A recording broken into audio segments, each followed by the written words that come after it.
this actually gets to something that we could talk about.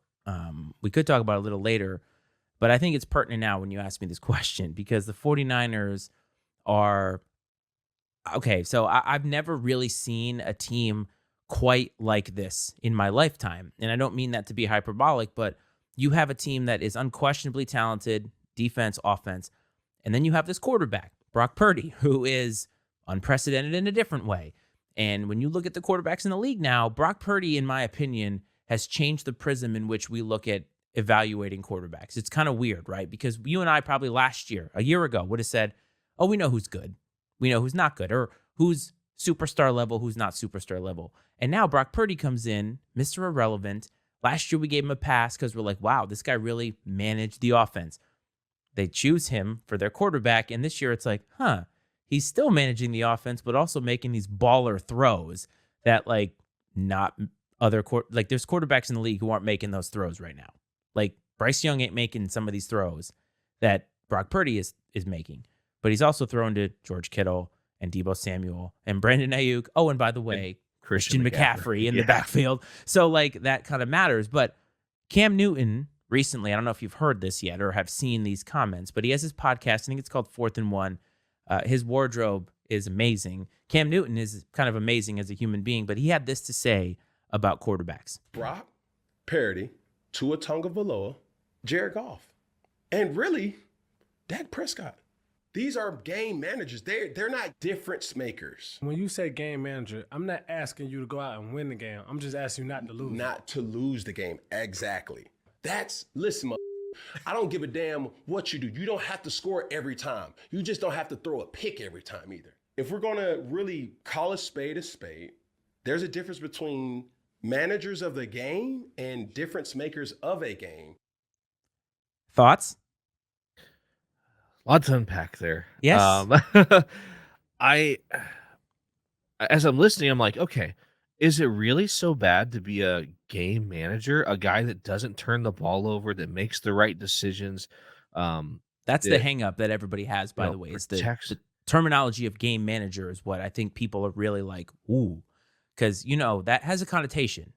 Sure. Yeah. Yeah, it absolutely does. But it's like the things that encompass or define a game manager, like those are things that you would, if you were to ask a coach, just like, hey, like what traits do you want out of a quarterback? Like, well, a guy that makes good decisions, a guy that doesn't turn the ball over, a guy that knows and understands the offense, but plays within the offense, all these things. Like, I think if you ask most coaches, like, if they wanted to, it's like, hey, you can take the chance on a top 5 quarterback, or I can give you Brock Purdy, right? Like that caliber of quarterback.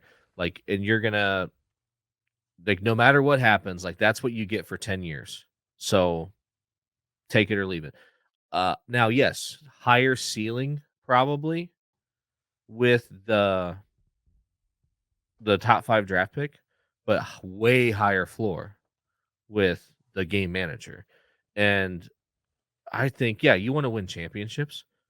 And maybe there's people that believe the only way you can win championships is if you have a playmaker, a difference maker at quarterback. But guess how you keep your job for a really long time? By winning the majority of your football games. Look at Roethlisberger wasn't a game manager, but Mike Tomlin's been in Pittsburgh for a long time. I think that hell, look how long Marvin Lewis kept his job in Cincinnati with Andy Dalton, right? I mean, game manager. Just win enough to not get fired. I mean, at the end of the day, and yeah, if you can make a run here and there, you do it. I understand why people think you have to have that dynamic. The difference between being a perennial playoff team and being a championship contender is having that difference maker at quarterback. But even, I mean, how many guys have we seen that are difference makers that do it at that high of a level for a prolonged, like look at Cam Newton, man. Won Super Bowl, went to the Super Bowl one time. And now what?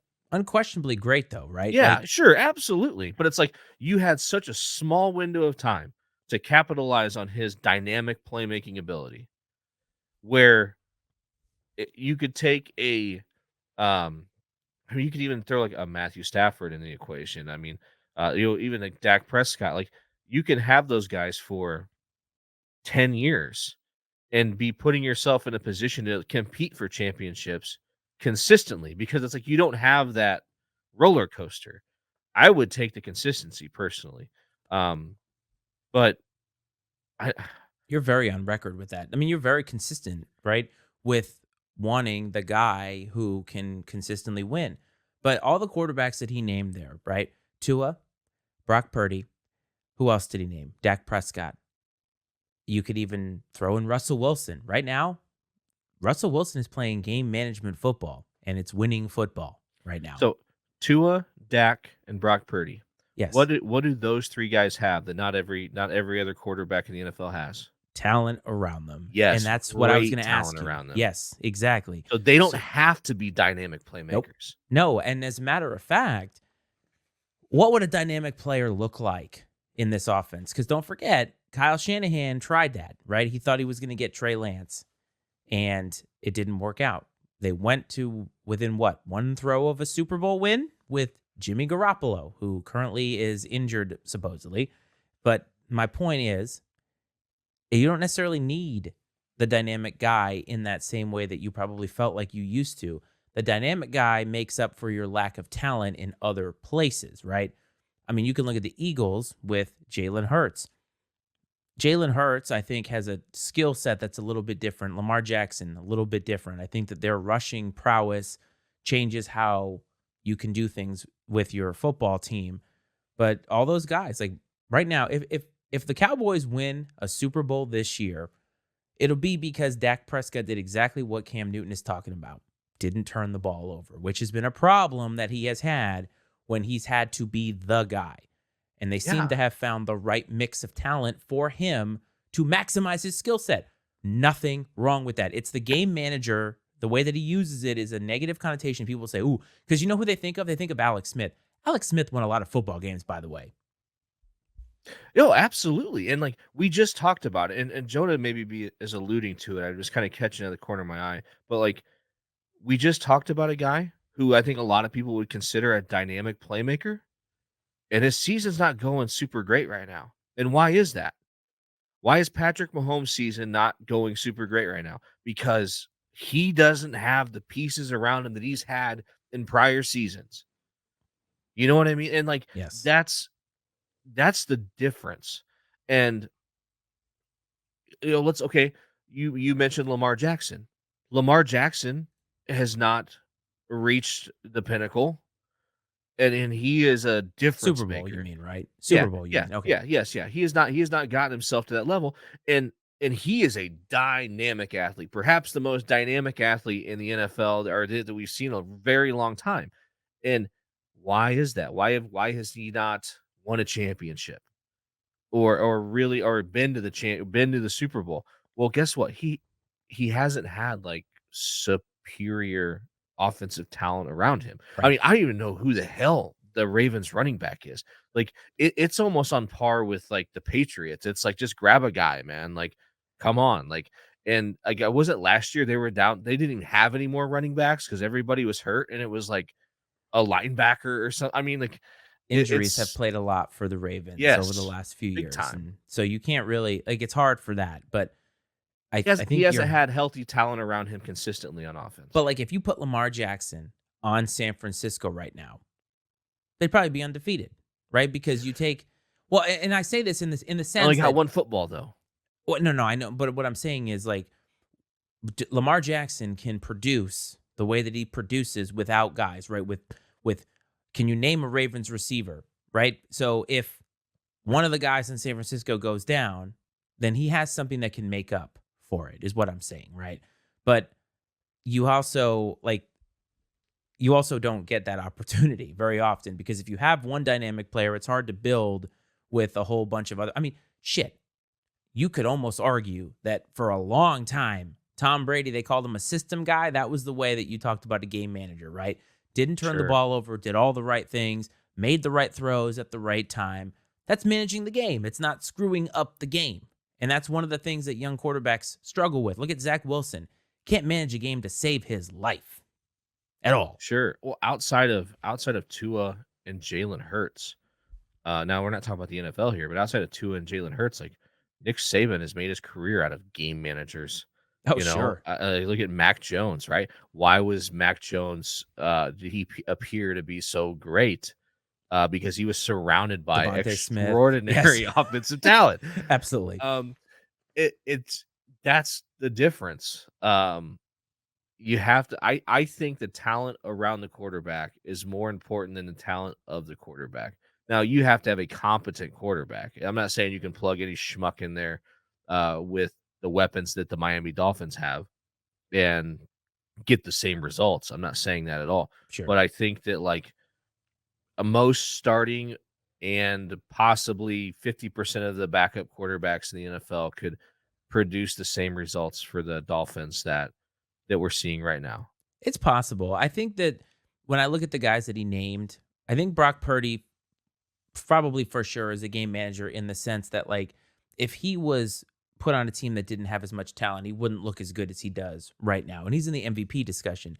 Tua, though, I think has a lot more talent. He throws a very, very beautiful ball. Extremely and I'm not accurate, trying to you know what I mean? discredit him when I say that at all. Oh, I understand what you mean. But I mean, like, Gardner Minshew could not do what the Dolphins are doing right now I don't think, in Miami. You think that Watch your Gardner mouth. Minshew could run? I'm just saying. You think that Gardner Minshew could run that offense the same exact way as Tua? I don't think so. I mean, look at what happened last year. They had to Right. put in like not Jacoby Brissett, whoever the hell the backup it was last year a couple of times, and they didn't look particularly good. So I think That's fair. That's you fair. know what I mean? So I think that I agree mostly with what Cam Newton had to say. Now, you also have to keep in mind that Cam Newton is looking at things through the prism of how awesome he thinks that he is. So there is that, but I don't think that he's wrong. I just think that, like, it's not a bad thing. People are like, "Oh my God, can you believe what he said about them?" And I'm like, "What? These guys are winning. They're not game changers. They don't have to be. They don't have to be, right? Come on."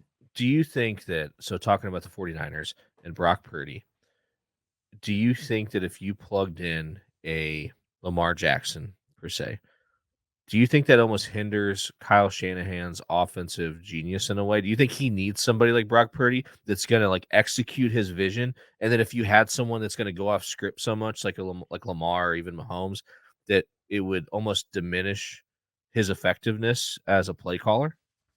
I don't know, because one of the things that the 49ers have is extreme talent. So like Deebo Samuel can do anything. Christian McCaffrey can do anything. Ayuk can do anything. I mean, George Kittle isn't even really like a possession guy the way that he used to be. He's a great run blocker, a great team. He's that glue guy. And it's like, if shit goes off script, Deebo Samuel can get open, Ayuk can get open, and Lamar can get them the ball. Or if shit breaks down, you have two Christian McCaffreys now, essentially, with Right. Lamar Jackson who can run and McCaffrey who can run. So I don't think it would necessarily hinder. I do think, though, that it would change a little bit because obviously they're calling plays to maximize the skill set of Brock Purdy. But the thing is like the skill set of Brock Purdy isn't as low as we thought it was because him getting drafted True. last, right? But I'm telling you, on Thanksgiving in that Eagles game, there are some throws that he is making that other quarterbacks in this league cannot and are not making right now. So do I think that Brock Purdy is game changer? Not yet. Could he be? Yes. Right? Tom Brady, those first 3 Super Bowls was not a game changer. He made the right throws when he had to. But Ray Lewis said it about, I think it was the second Super Bowl that Brady won, is one of the most influential plays that he had was like 3rd and 2. And all he did was dump it off to get 3 yards to get a first down. And it's like, that's the kind of stuff that your high ceiling guys don't necessarily do. Zach Wilson can't do it, but he can throw a football 70 yards. Right. Do you think that Brock Purdy is making throws that other players in the NFL aren't making because they won't make those throws because they don't have the talent on the other end of the throw? Maybe, but some of these balls are going into these windows that are like super tight. So whether you have the talent or not, you got to put the ball there. And Right. he's making technically sound throws, I think, that are better than what he is advertised as being able to do, is my point. And I think that that is valid.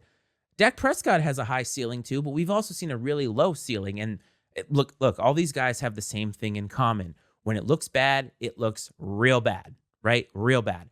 And Eli Manning, Yeah. couple of, he would buy. right? Now, granted, there were a lot more quarterbacks that played the game like that back when he was playing than there are Sure. now. Like by definition, now he would be a game manager. That's what you would call him, a Yes. game manager. But when he was playing quarterback, a lot of the quarterbacks in the NFL looked a lot like him. You know, they played the game the same way. The dynamic running quarterback, the playmaking quarterback with their legs was, and you had it, but it wasn't, Cam Newton, for example, but it was not, it wasn't as prevalent.